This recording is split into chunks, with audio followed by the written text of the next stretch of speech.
തിരഞ്ഞെടുപ്പ് തീയതി പ്രഖ്യാപിക്കാൻ പോകുമ്പോൾ പാലക്കാട് ജില്ലയിലെ തിരഞ്ഞെടുപ്പ് ഒരുക്കങ്ങൾ എങ്ങനെയാണെന്ന് കൂടിയേക്കാം. സ്ഥാനാർത്ഥി നിർണയം എവിടെ വരെ എത്തി എന്നടക്കമുള്ള വിവരങ്ങളിലേക്ക്. പാലക്കാട് തെരഞ്ഞെടുപ്പിനൊരുങ്ങുമ്പോൾ ഒരുപാട് മണ്ഡലങ്ങളിൽ നാടകീയമായിട്ടുള്ള മുഹൂർത്തങ്ങൾ ഉണ്ടാകുമെന്നുള്ള ഉറപ്പാണ്. ഏറ്റവും പ്രധാനപ്പെട്ടത് പാലക്കാട് മണ്ഡലത്തിൽ തന്നെയാണ്. കാരണം പാലക്കാട് മണ്ഡലത്തിൽ നമുക്കറിയാം, രാഹുൽ മാങ്കൂട്ടത്തിൽ MLA ആയിരുന്ന മണ്ഡലമാണ്. വലിയ രീതിയിൽ ആരോപണങ്ങൾ നേരിട്ട് അവസാന ദിവസങ്ങളിലൊന്നും തന്നെ മണ്ഡലത്തിൽ രാഹുൽ സജീവമല്ലാത്തൊരു സാഹചര്യം കൂടിയാണ്. അപ്പോൾ ഈ സാഹചര്യത്തിൽ ആര് ഈ തെരഞ്ഞെടുപ്പിൽ മത്സരിക്കും, കോൺഗ്രസിന്റെ സ്ഥാനാർത്ഥിയാകും എന്നുള്ളത് വളരെ പ്രധാനപ്പെട്ട ഒരു കാര്യമാണ്. രമേശ് പിഷാരടിയുടെ പേരാണ് പറഞ്ഞു കേൾക്കുന്നതിൽ പ്രധാനപ്പെട്ട പേരിലൊന്ന്. രമേശ് പിഷാരടി കളത്തിലിറങ്ങുമോ, സ്ഥാനാർത്ഥിയായി വരുമോ എന്നുള്ളതും ഏവരും ഉറ്റുനോക്കുന്ന ഒരു പ്രധാനപ്പെട്ട കാര്യമാണ്. അങ്ങനെയാണെങ്കിൽ BJPയുടെ ശോഭാ സുരേന്ദ്രനാണ് സ്ഥാനാർത്ഥി എന്നുള്ളത് ഏറെക്കുറെ ഉറപ്പിച്ചു കഴിഞ്ഞു. BJP മണ്ഡലത്തിൽ പ്രചാരണം തുടങ്ങുന്ന ഒരു സാഹചര്യം കൂടിയുണ്ട്. അങ്ങനെ വരുമ്പോൾ പാലക്കാട് മണ്ഡലത്തിൽ ഇപ്പോൾ പ്രചാരണം തുടങ്ങി എന്നുള്ളൊരു അഡ്വാൻറ്റേജ് BJPക്ക് ഉണ്ട് എന്നുള്ളത് പറയാം. അതേസമയം ഇനി CPIഎമ്മിന്റെ സ്ഥാനാർത്ഥി ആരായിരിക്കും, LDF സ്ഥാനാർത്ഥി ആരായിരിക്കും എന്നുള്ളതും പ്രധാനപ്പെട്ടതാണ്.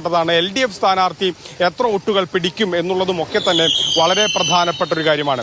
ഒറ്റപ്പാലം മണ്ഡലത്തിലേക്ക് പോവുകയാണെങ്കിൽ PK ശശിയുടെ സാന്നിധ്യം കൊണ്ട് ഒരുപക്ഷെ ഒറ്റപ്പാലം മണ്ഡലവും വളരെ ശ്രദ്ധാകേന്ദ്രമാകുമെന്നുള്ളത് ഉറപ്പാണ്. കാരണം ഒറ്റപ്പാലത്ത് എന്തുണ്ടാകും എന്നുള്ളതും PK ശശി ഫാക്ടർ അവിടെ സ്വാധീനിക്കുമോ എന്നുള്ളതും പ്രധാനപ്പെട്ട ചോദ്യമാണ്.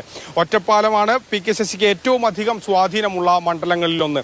അവിടെ എന്തായിരിക്കും ഉണ്ടാവുക എന്നുള്ളതും കണ്ടറിയണം. ഈ രണ്ട് മണ്ഡലങ്ങൾക്കപ്പുറം മലമ്പുഴ മണ്ഡലം ഇത്തവണ ശ്രദ്ധാകേന്ദ്രമാകുമെന്നുള്ളത് ഉറപ്പാണ്. കാരണം VSന്റെ സന്തത സഹചാരിയായിരുന്ന സുരേഷ് അവിടെ UDF സ്ഥാനാർത്ഥിയായി മത്സരിക്കുമെന്നുള്ള അഭ്യൂഹങ്ങൾ കൂടി ശക്തമാണ്. അങ്ങനെ വരികയാണെങ്കിൽ എന്തുണ്ടാകും, എത്ര വോട്ടുകൾ അടർത്തി മാറ്റാൻ സുരേഷിന് കഴിയും, അവിടെ വളരെ പ്രധാനപ്പെട്ടൊരു ശ്രദ്ധാകേന്ദ്രമാണ്. അവിടെ LDF പ്രഭാകരന്റെ പേര് വെച്ചുള്ള പ്രചരണം തന്നെ തുടങ്ങിയിട്ടുണ്ട്. അതായത് CPMന്റെ രീതികളിൽ പെടാത്ത ഒരു കാര്യമാണ് പ്രചരണത്തിന് മുൻപ് അല്ലെങ്കിൽ ഔദ്യോഗിക പ്രഖ്യാപനത്തിന് മുൻപ് പേര് വെച്ച് പ്രകടനം ആരംഭിക്കുക അല്ലെങ്കിൽ പേര് വെച്ച് ചുമരെഴുത്തുകൾ ആരംഭിക്കുക എന്നുള്ളത്. പ്രഭാകരന്റെ പേര് വെച്ച് തന്നെ അവിടെ പല ചുമരെഴുത്തുകളും മലമ്പുഴ മണ്ഡലത്തിൽ സജീവമായിട്ടുണ്ട്. അതൊക്കെ തന്നെ തങ്ങൾ ഒരുപടി മുന്നിലാണ് എന്നുള്ളത് തന്നെയാണ് കാണിക്കുന്നത്.